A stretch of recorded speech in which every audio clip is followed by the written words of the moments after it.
was a leader as well in this 12th Parliament. He joins us in the studio. Karibu sana into the Situation Room. Thank you. It's good to have you here. Welcome to the hot seat.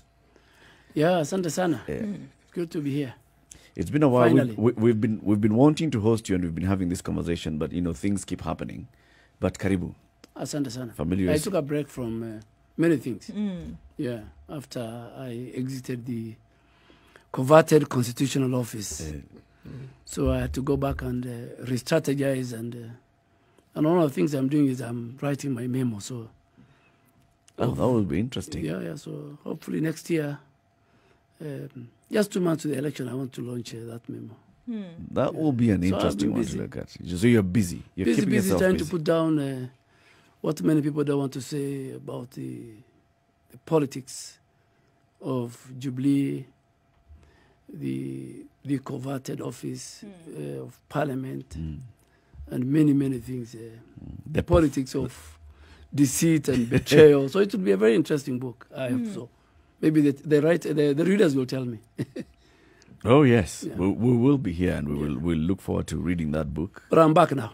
Karibu sana. Yeah. Let's start with the situation in your constituency in terms of COVID-19, and it's Garissa Township in Garissa County, and the Garissa County is one of the 10 counties that have been highlighted as those facing drought. Yeah, I mean, COVID has affected nearly all the 47 counties. But the current surge, the Delta virus, Garissa has been affected mostly the last 3 weeks. The number of deaths, the number of people who have tested positive. And COVID is real. I mean, I'm a victim of COVID. I lost my mother last year because of COVID. I lost many friends. And unlike other parts of the country, also, the COVID protocols are not very much enhanced in my constituency because of the nature of the community. I mean, the mosques are full. The hustlers you find in the marketplace are not wearing masks. And I think as a country, and I've said it on the floor of the House, is that we are missing the point. We need to forget about, this extension of curfews and all this. We need to vaccinate the people. And we need to have a very, very serious, particularly 30% of our population. We need to vaccinate close to 30 million Kenyans who are mainly in the old age bracket. And the resources have been provided for. So this is one of the things that amaze most of us, that in the last budget, we passed close to 34 billion. For buying vaccines. But we hear government receiving 400,000, 500,000 donation. Of course, we have an issue in terms of where to buy. Most of the developed countries don't want to sell. They want to give priority. But I think we should forget about this extension of curfew and all that. We should focus on how many people we can vaccinate. That will save the country and save lives. So apart from, just looking at the budget and approving the budget proposal by the National Treasury, spend 34 billion shillings on addressing COVID-19, what else should Parliament be doing to make sure that the people that they represent are getting vaccinated as fast as possible? Parliament has three functions: representation, oversight, and budget making. Parliament has provided, apart from that 34 billion for vaccination, for buying of vaccines, Parliament has given the Minister for National Treasury a serious package in cushioning Kenyans from the COVID effects. 11 billion to the small-scale business sectors. Another, I think, 13 billion to buy equipment, ventilators, expand the oxygen manufacturing facilities in hospitals. So Parliament has done its bit, and I think we did that by end of 30th of June. So we have also looked at, in terms of taxation, the finance bill. I mean, a number of proposals of government were denied the approval by Parliament, They wanted to tax LPG, they wanted to tax borders. So all those things were rejected. So Parliament has done its bit. And I think the Minister for Finance has powers even to come back to the House and rearrange his budget. So if you ask me, the most important thing that this government must do, and many governments are doing, is to go out and make sure they buy vaccines and vaccinate as many people as possible. Secondly, and more fundamentally, of course, they are the other side of the coin. I think they should allow the private sector, with due diligence, to import vaccines, because there are many Kenyans who can afford to buy a vaccine for their family, for themselves. All that government needs to do is that they must make sure that whoever is importing the right vaccine as approved by WHO. But there are many Kenyans who can buy for their parents, can buy for their friends, for their relatives. So I think because in other countries, if you walk, you can walk to a pharmacy, to a clinic, and you can buy you can pay for a vaccination. I mean, so I think government, in terms of vaccination and in terms of buying vaccines, if you ask me, they have failed because the resources are there. Okay, so you're talking about, you've talked about representation, oversight, and budget making, Aden Duale. So if we are saying that the role of Parliament in doing those three things has been achieved, do we then say now any kind of responsibility or accountability that you would otherwise accord to Parliament then would be removed if now you're not seeing on the ground these things being played out? Are we saying, okay, look, we approve the budget, and if they then didn't do it, it has nothing to do with us. Can we talk about it with vaccines? We can talk about it with raising or lowering the debt ceiling. We can talk about it with, asking for budget when it comes to roads and infrastructure. So are you saying that on the three things for which we are responsible for, anything thereafter does not fall on our shoulders? No, in fact, Parliament, once it appropriate resources, it's a budget-making house, appropriate resources, Parliament third function kicks in, and that's of oversight. I think parliamentary committees, the health committee, needs to now follow up and call the CS for health and ask him, and the CS for National Treasury, what happened to the money we allocated you? I mean, you had a deadline. I think the president gave a deadline of August 30th and then extended it to December. Parliament has a role to call every day and ask, what's going on? So I think if you ask me that, then Parliament has failed. Let's call it. Parliament must oversight each and every organ. Is a very, very important aspect of and function of Parliament in accordance with the Constitution. So why is it not happening? So I think now we are dealing with a bill on NHIF. I think Parliament, after we passed the budget, we were on recess. We are back now. Unfortunately, today we are going for another 1 month recess. And where I saw the containment last night being given out by the president, in fact, I want to raise on my seat this afternoon, ask Parliament, why should it go on recess? I mean, what are we going to do? I mean, I think the main thing was to go and be with the people, do the 2022 politics. So if you ask me, I think Parliament committees, not the plenary, respective committees have failed. They need now to follow each and every penny they have set. And I think if Parliament is listening to me one of them, we must accept that we are. But if you ask me, this is a serious national and global crisis. The Minister for Finance and the Minister for Health and government and working with other global partners should not wait for Parliament to summon them and ask them, what are you doing? I mean, that should be the last resort. I mean, any government, any democratic government of the kind we have in our country has a social and moral responsibility. Particularly, we are not talking about building a road. A road can wait. We're not talking about improving the port infrastructure. We're talking about saving the lives of your citizens. I mean, it is a cardinal duty, even in our constitution, that government must provide affordable and accessible health care to its citizens, regardless of their status.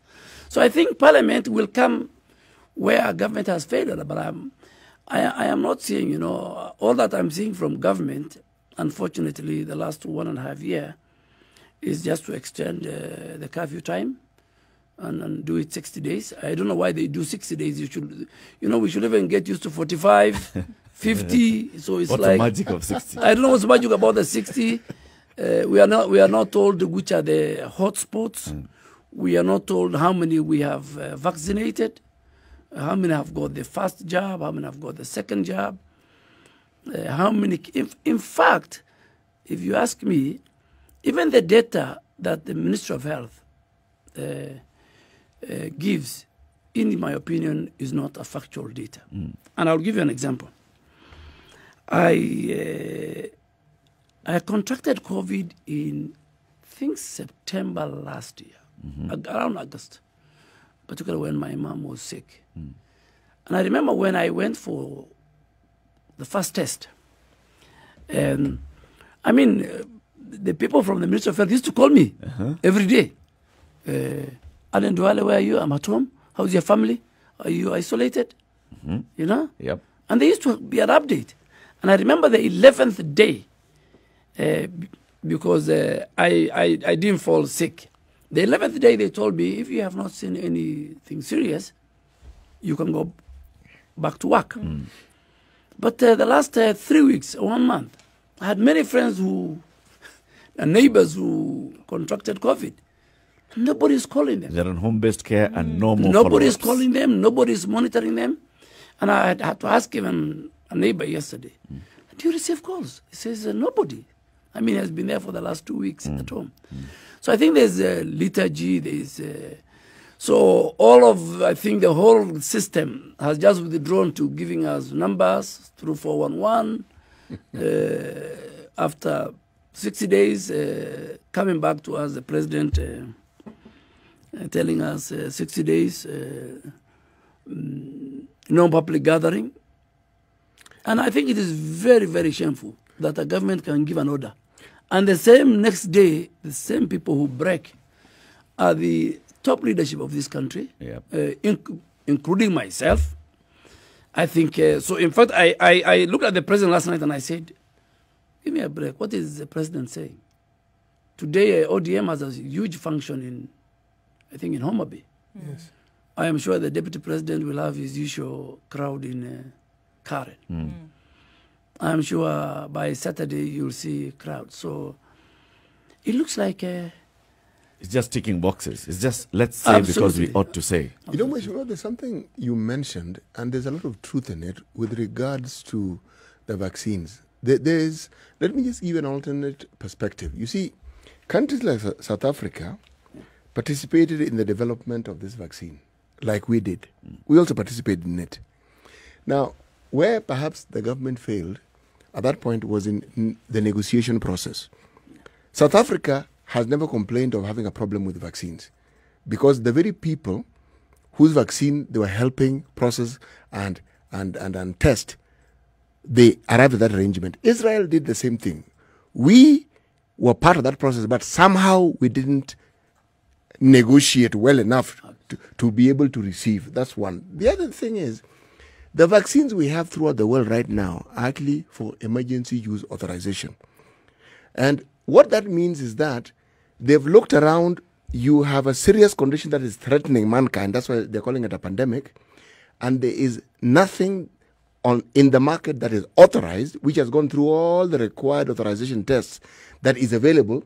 So they authorize this particular one for use. Now, why this one changes things is because you can't actually sell it off the counter that easily. This particular one, not others. Others which have gone through approval, you can sell. But this one, we are arguing that actually we are still testing these vaccines because all the information that we get, you're vaccinated. They still want to know what happened. And it's because of this knowledge that they keep seeking to acquire that you'll find again a country like Israel is now giving a booster shot. You had the 2, you're getting a 3rd shot. It's because they're still trying to figure it out. Now, in the world of science, it isn't unusual, especially if you have something new like COVID. There's a lot they don't know, and there's a lot they're trying to figure out. But we failed to negotiate when we're in a position of strength to ensure that part of the arrangement was, okay, we're helping you test this vaccine, but in consideration, you will also give us this priority. Somewhere that was missed out. What role would Parliament have played in this? No. From the oversight point of things. All Parliament could have done was ask questions, because Parliament doesn't go to negotiate. Okay. Yes. Have you heard any question coming out of Parliament, out of the House? Oh, yeah. I mean, a number of statements which are asked every day. But, Parliament, today could have been indicted if they didn't provide the necessary resources. Parliament's role now is just to make sure that why is government taking too long? We're so excited about 300,000, 400,000 given by the UK government. We go to the airport, a whole, delegation to yes, receive. A whole delegation. The PA as a minister is there. It even touches on our sovereignty, touches on our self independence. I mean, if we cannot buy, we're talking about a budget of 3-point-something trillion. So, in my opinion, if you ask me, maybe there are people who want to get kickbacks out of these 34 billion. So, shopping around looking for where do we buy? But I think, of course, they're facing the challenge that the countries that produce vaccines wants to make sure that the first priority go to their people. So as a country, we should have developed the infrastructure, as you said in South Africa. We should have developed this infrastructure. We should have seen it a long time ago that we need to empower and the capacity of Cambry and other vaccine producing institutions. Okay. We talk about all these things as if, we are observers. All of us are observers.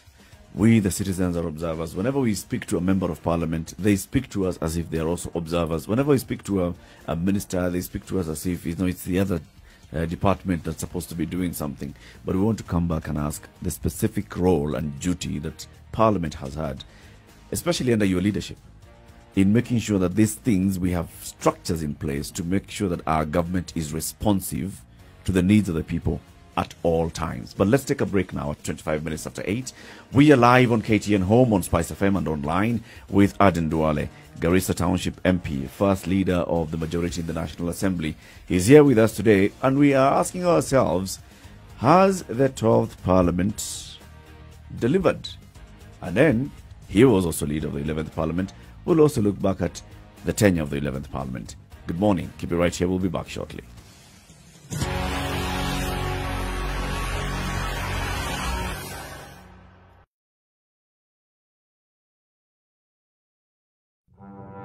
Have you seen them? Am I live? Yes, it's a very nice outfit, I must say. Good Thank job. you. Asante sana. The compliment is well received. Good morning and thank you. Everyone was English was asking me what channel is Spice FM. 96.7. Tell them that, right? Yes, now they know. Thank you. It's a pleasure to be here. Pleasure to have What you. a beautiful studio, my friend. I've been to other radio stations, but I've never seen anything like this. Thank you, and it's very nice to be in a modern studio. Absolutely brilliant. And I have to say, it's a very cool ambiance here in your radio room. Just for our listeners, I think it is below zero in this room here. Very Swiss temperatures. 16 degrees, cloudy conditions in Nairobi. Some parts the sun coming out, highs of 23 and lows of 13. At 14 degrees, it's cloudy in Nyeri, highs of 22. 24 will be the high in Nakuru. It's mostly cloudy at 16. Partly sunny conditions at 14 in Eldoret, highs of 22. It's going to be mostly cloudy for most parts of Kisumu at 20, highs of 28 and lows of 18. 20 degrees and mostly cloudy in Kakamega, highs of 27. We'll go to highs of 29, mostly sunny in Mombasa. Light rain in parts of Malindi at 25, highs of 29. 27 will be the high in a mostly sunny Kampala at 21. 23 in Dar es Salaam, mostly sunny going to highs of 30. 21 will be the high in Johannesburg. It's sunny at 9, and light rain in Lagos continues, highs of 29. And 30 will be the high in Kinshasa. It's mostly cloudy at 21.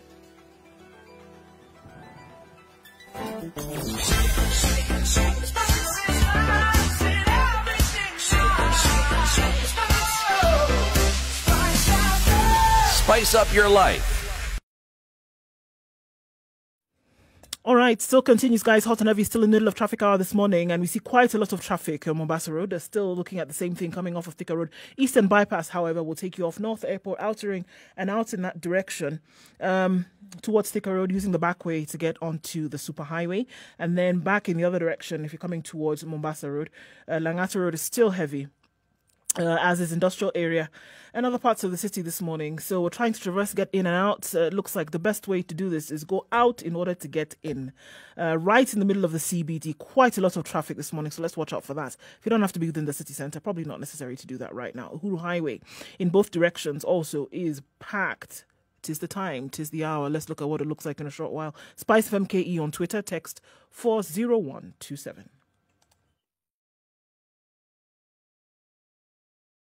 Spice and everything nice. Everything nice. Spice up your life. Mature, intelligent talk every morning. Spice up yourself.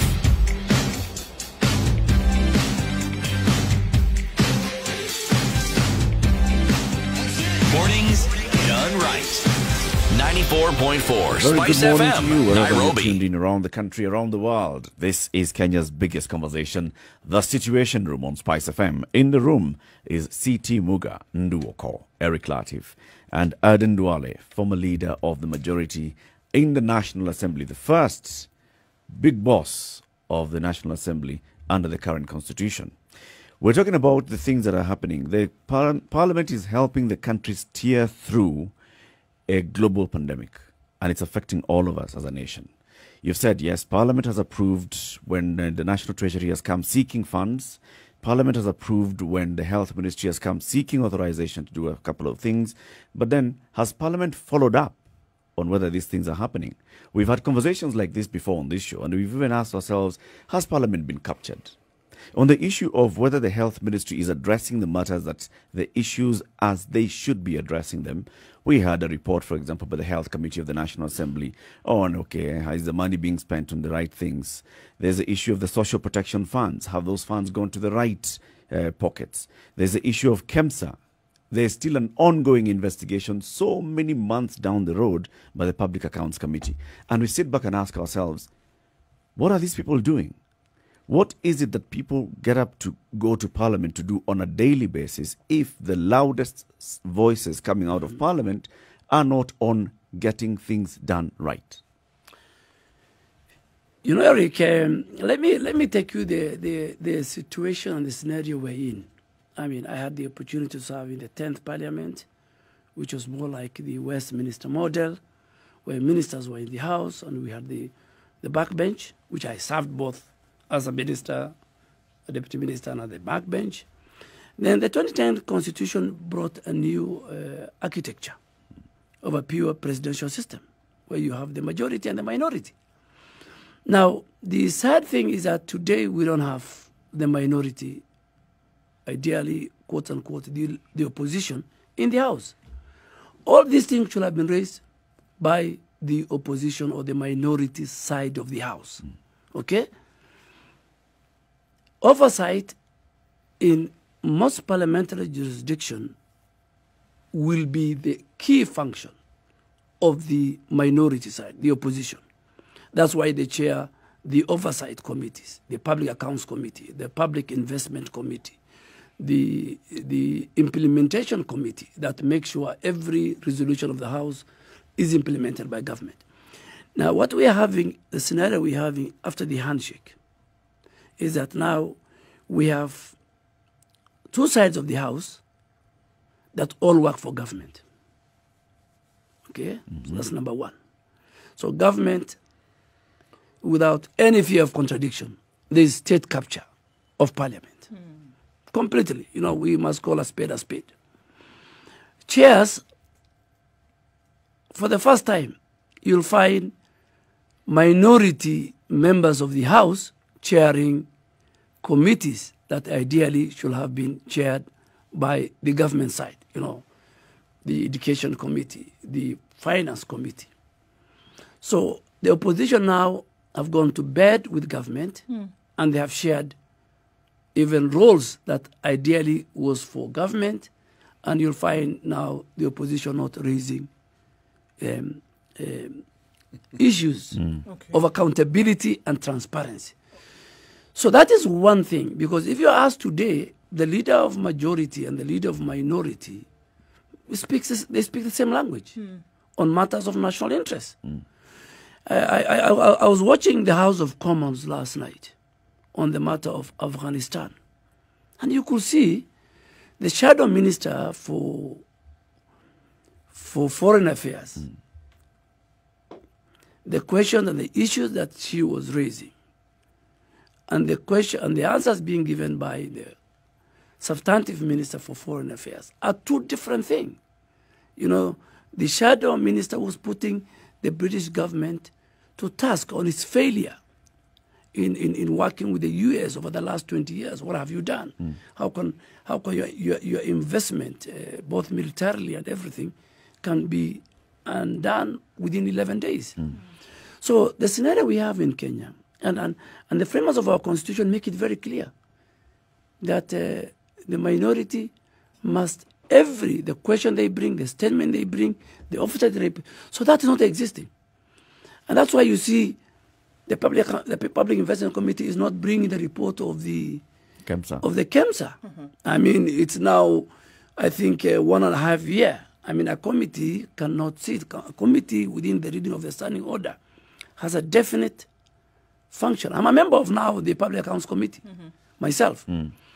And we deal with the reports of the Auditor General. And we have a timeline that financial year 2018-2019 must be concluded on this period. So we have got a state capture, and that's why, very unfortunately, because the executive succeeded. You know, the other thing I think I need to tell you also, that on the majority side that forms government, you know, the savior, the three arms of government, the executive, the legislature, and the judiciary. If you ask me, the savior for the people of Kenya is the judiciary. Why do I say so? The executive and the legislature go out to campaign together. They are more like bedfellows. You know, the animals of the same forest. So they might agree on many things. And that's why, unfortunate to say, that once the state captured the legislature, they thought it was very easy to capture the judiciary. And that's why we have myriads of court orders that this government has refused to implement. If we look at pre-handshake times, let's look at this before. Are you then saying that there was then a clear participation by the minority, by the opposition, that would then lead to government doing what it's supposed to do? And are we now saying that now with what you're calling state capture, it's not happening anymore? Fact, was there in the times where you were in a position, yes. A great powerful position, did we see that work was being done as a result of the opposition doing its job? In fact, in the 11th parliament, that was the most difficult time of my life as a leader of majority. When the former CORD coalition was existing. The numbers were not that much different. I think URP, TNA then of the 11th Parliament and its partners in the House, we were about 170. The opposition CORD then had about 130. So you remember during the former, may their soul rest in peace, both leaders, the Honorable Nyenze and Honorable Jacob Midio were the minority leader and the deputy. You remember the security laws. At least the opposition were felt. I mean, we had to prepare. You know, they could walk out, they could go to court, they could make Parliament ungovernable. You remember? But now that is a time I can tell you I had the most difficult time. One, because I had to establish a new office. It was a new office. So the first 1 year, I had to build the infrastructure, the human resource of the office of the leader of majority. I had to benchmark with other jurisdictions, like the House of Commons, the Congress. Now, what happened to the 12th Parliament? 12th Parliament, on the onset, I think the handshake took place around early 2018, about around March. I mean, I went back and I slept. I had the most... you had an easy time. The 2.5 years I served before I exited, it was the most easy time for me because there was no opposition. There was no minority. I mean, anything I want, I could call the leader of minority, the Honorable John Bandy, to my office, call the ministers, agree on everything, particularly on bills. So are you saying that if there's no opposition, if there's nobody really then poking you to do your job, Honorable Duale, are you saying that if there's nobody poking you to do your job, then essentially you're not really going to do it? Anything kind of flies. And since they're not really asking questions, let's just go ahead and do whatever we feel like doing. Is that what you're saying? You know how Parliament works is that the moment the minority or the opposition oppose a matter on principle, on basis of the national interest and the constitution, ultimately you'll get another liberal members of parliament from the government side who will agree with that, including even part of the leadership. And we say, for me, even I used to go back to the president and tell him, my friend, I think this, we are wrong on this. And I remember a good example is one time when Lenku was a minister and I think Monica Juma was the PS. They wanted to disband IPOA. Yep. You know? And this time, one of time I told the president, I think this, you're being misadvised. This will not pass. And we used to consult that this will not pass. Even our members will gang up with the opposition. But the moment you have the opposition doing more work for government than the government-led party, then what happens is you'll have now a third force, which might not be very, very strong. And that's why they had to reconfigure the committees. You know, the most vocal members of parliament, the most critical members of parliament were removed from key committees. You know, the budget committee, the finance committee, they were taken to periphery committees. So what happens? Everybody says now, if the opposition have given up on government, so you see that's why you find quorum, lack of quorum. You know, at 2:30 when the House is convening, it has never happened. You watch even today. It has never happened. I mean, I have been in parliament for the last 15 years. So, in all parliamentary jurisdiction, the minority side, unless a government of national unity has been formed, which happened like, in fact, during the Grand Coalition government, we did better than now. And you know who's in the minority? Now, it depends on who's in the minority. The moment the minority is in a party like ODM, then the president's backyard, then the deputy president's backyard, then Honorable Kalonzo Musyoka's backyard.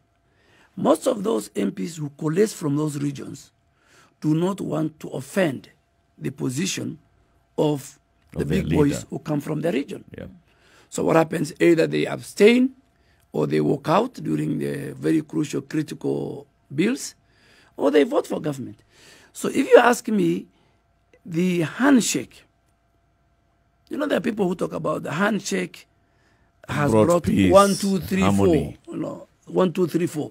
But they don't want to discuss the damage the handshake has done to the legislature, to governance in our country, to the rule of law, you know, to the unity of the country, and many, many other issues. So Parliament's a victim, and she has asked a very good question. That what was 11th Parliament was a parliament that the opposition was very strong. You remember they used to walk for Parliament to the courts. Yes. You'll never see that. Today you'll see, I mean, I hardly had the leader of minority, Jacob Midio, to second a government bill. But you watch, all government bills and all agenda of government are moved by the leader of majority, seconded by the leader of minority. It doesn't happen anywhere in any parliamentary jurisdiction. It shows there's harmony. I'm thinking what it... No, it doesn't show there's harmony. It shows there's a serious what it exposes for me, which may be a positive on if you look at it this way, is it shows that our parliament is not truly independent. We are supposed to have 3 independent arms of government: the executive, the judiciary, the legislature.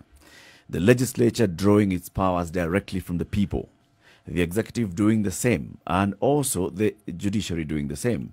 But here we are we are clearly being shown that the person who occupies that seat in Harambee House and State House has bigger say in the house along Parliament Road than anybody else. That therefore you have been elected by the people of Garissa Township, but you do not owe your allegiance to the people of Garissa Township. You owe your allegiance to either the leader of URP or the leader of TNA. And that is a failure of Parliament. Yeah, let me put it in this way, and I think I totally agree with you. In the Constitution, in the architecture of our governance structure, within the three arms of government, the three arms of government must be independent.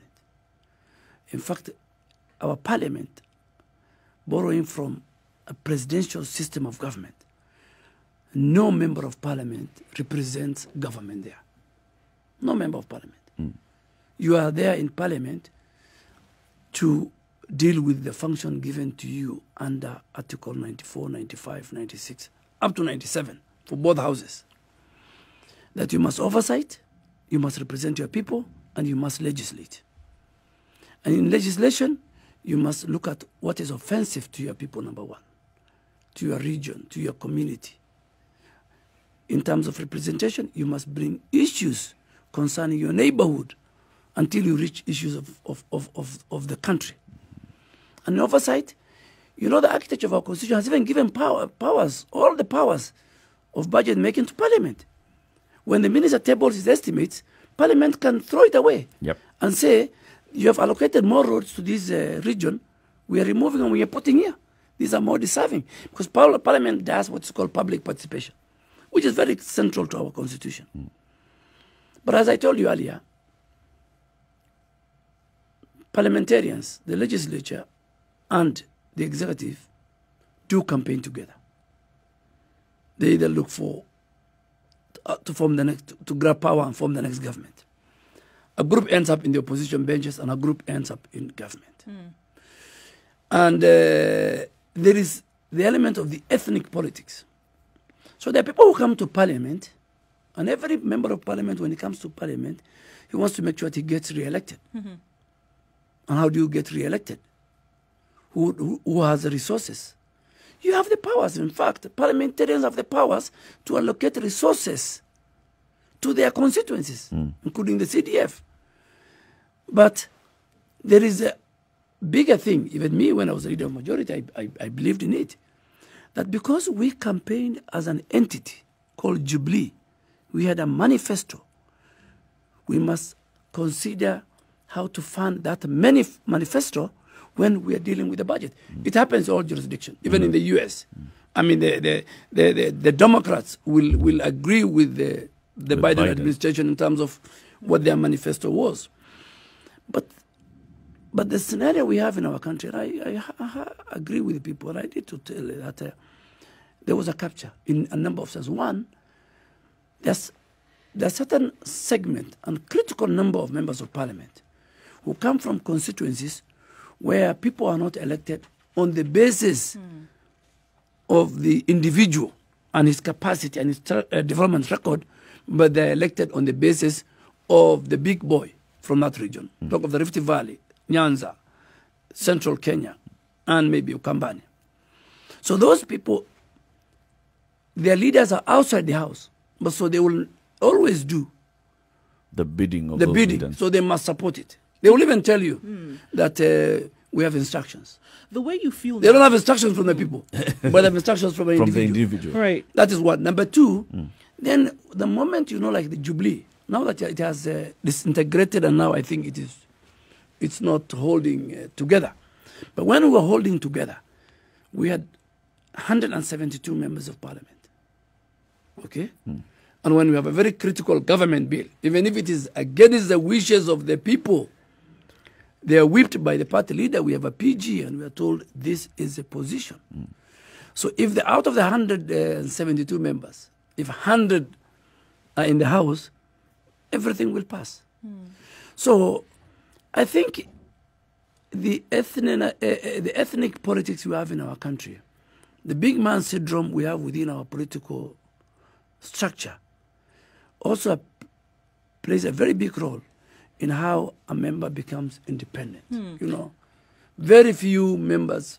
I'll give you my case. I mean, I've been elected 3 times. And I've been elected on 3 different political parties. That tells you, from the region where I come from, is about the individual. Of course, we have our own party primaries. You know, there's a clan factor in our region. Yep. So that's another. That is a primary. That's another primary. You know, I mean, that's another primary. The guys, apart from those of us who come from very cosmopolitan constituencies like Garissa Township or Wajir Town or Mandera Town, the rest of the other colleagues from the pastoral community also are victims of the clan negotiated democracy, the so-called, which is, if you see, that also has led to low caliber of leadership coming to the house, because the clan does not look at the competency, the education background, the history of the individual. They say this is one of our own. So we have a serious issue within the chemistry of the Kenyan politics. Can I ask you, you remained leader of the majority even after the handshake for some time, right? Yes. Had you not been removed from this position, let's say you were still leader of the majority today, would you still feel that a state of capture had taken place? Would you still say some of the things that you're saying today had you not been removed from that position? I will say the same thing, and I said it. But you know, when I was a leader of majority, I mean, I had the opportunity to engage with the executive at the highest level, with the president, and say, this, I think, is not in the interest of the country. This will not. I'll face headwinds, particularly in the 11th parliament. You know, I remember we did a lot of amendments to the security laws, you know, from a number of quarters. But one of the reasons, in fact, that could have brought me into loggerheads with my party leadership, the rank and the file of my party, who believed in the BBI. It was open for me that I was not ready, even if I was the leader of majority, to move the BBI bill. I was not ready. Why? The reason was the BBI had absolutely nothing for the people that I represented. You know, I'm the patron of the Pastoralist Parliamentary Group. I am even now the chairman of the Northeastern Members of Parliament. So when I look at the BBI in its structure and form, and I'm sure you heard me saying that you are, for example, you want to bring 70 constituencies. What is there for the people in the north, you know, compared to the 2011 delimitation of boundaries? So you've asked me a very good question. You know, there are 2 things, and I need to make it very clear.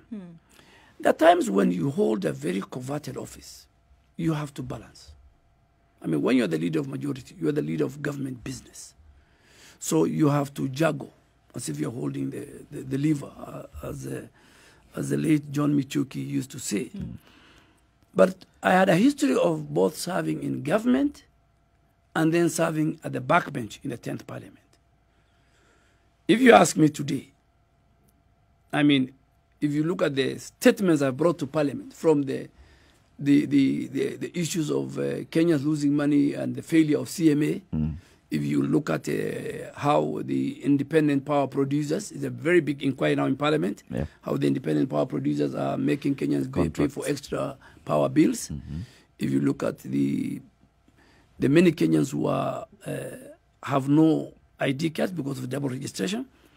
So now I'm back to where I can fit. Now you're a true voice of the people. Now I have to be again very careful, because now again in Parliament I'm a ranking member where I sit. So still being a holder of a constitutional office for 7.5 years, I still behave with a lot of decorum in the house and outside the house. Do you feel that is tying you down? Which one? The fact that you're a ranking member, the fact that, you know, there's that history of your immediate former leader of the majority. Do you feel that sometimes that holds you back from? I think it doesn't hold me back. Pushing what you'd like to push. I think it doesn't hold me back from pushing critical national issues. Okay, it doesn't hold me back. In fact, the moment I raise a matter, the House listens to me, and members of both of the sides of the House agree with me. But to hold me back, because I cannot join into any type of discussion because a member can have and say, you are the ranking member. Yeah. Something that has been niggling at the back of my mind, and when you mentioned that you are the leader of the Northeastern Caucus, I'm putting it in my own words. Yes. I had a light bulb moment. The thing that particular region is known for, among other things, is conflict. Yes. In the time that you have been in leadership, as a member of parliament and as a leader within parliament, tell me what it is that parliament has done to stem this and to bring it to a halt, because it rears its ugly head cyclically. Every time you have an election nearby, it escalates. I mean, you know that region, and it's not only our region. It is, you'll find it in the Horn of Africa. And a classical example is what is happening in Ethiopia now, because of the complex ethnic configuration, you know. So if you go to our region, there are certain dynamics that occur that leads to this conflict. One of them is a current drought. Drought is a recipe for conflict. People move the animals. The moment a pastoralist feels his life and that of his livelihood is in danger, he moves to the next. So he moves to the next, and the next maybe is another pastoralist. So there's a scarce of pasture, there's scarce of water. That happens. Two, there is a historical nature of clan hegemony, clan conflicts. That this is majority, the element of majoritarian and minoritarian really exists within the pastoralist setup. Then the proliferation of arms. And above all, if you ask me, successive governments, including our own government, security agencies have failed. Today, if you ask me, the number of boots on the ground in northeastern and in the pastoral areas is 50% of the boots in the rest of the other country. But so the scaries, the soldiers are there. But again, is how effective are they? But this is why I brought in Parliament, Mheshimiwa, because the powers, and you stated very clearly and categorically the powers that Parliament has. One, you can allocate a budget, meaning you can more or less determine. Absolutely. You can determine that this is going to happen. But even more importantly, oversight. You have the capacity to push the agenda to the point where it actually achieves what you intended. No. I think where you're getting wrong is you need to look at to look at the historical marginalization and of the successive governments in Kenya, and look at it in the context of the atrocities that has happened in that region. You know, it is historical. It's about government. It's about government, not even about parliament. Let me give you a very clear example. The framers of the Constitution of 2010 felt that this region must catch up with the rest of the country. An equalization, a deliberate fund was put called Equalization Fund. Yes. With a sunset period of, I think, 10 years to address water, electricity, roads, and health. Because if you do roads, you reduce conflict. And it has happened.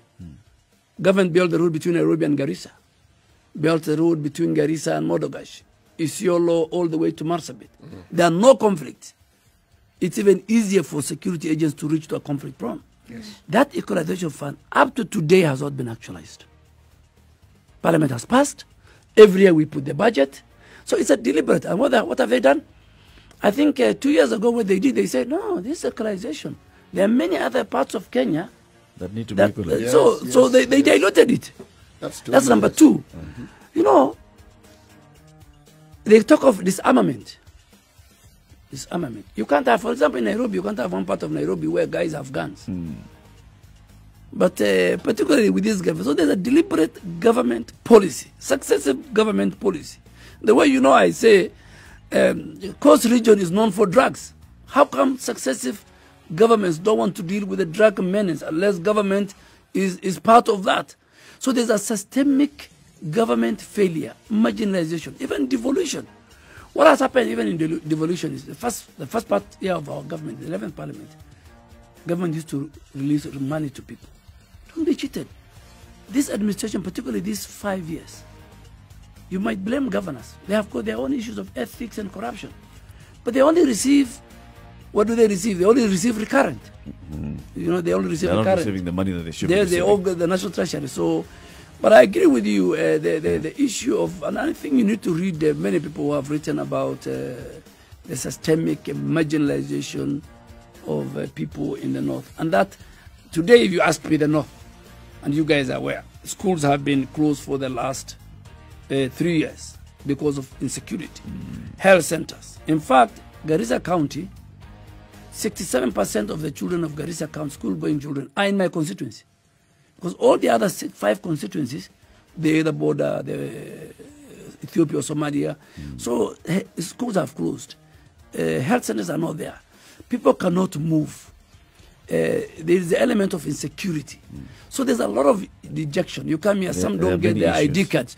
So I think we can discuss the issue of the North and the pastoralist. We should actually now make a whole conversation about the North yes. and representation in the North and making sure that there's equalization and equity that goes and you don't know what's happening?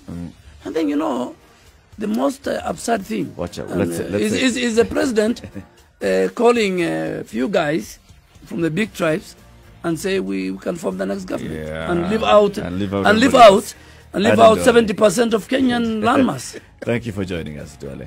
Asante sana. Come again soon. We've also been live on KTN Home. Our audience on KTN Home, asante for watching. Good morning. It's now 9 o'clock. The conversations continue on Spice FM.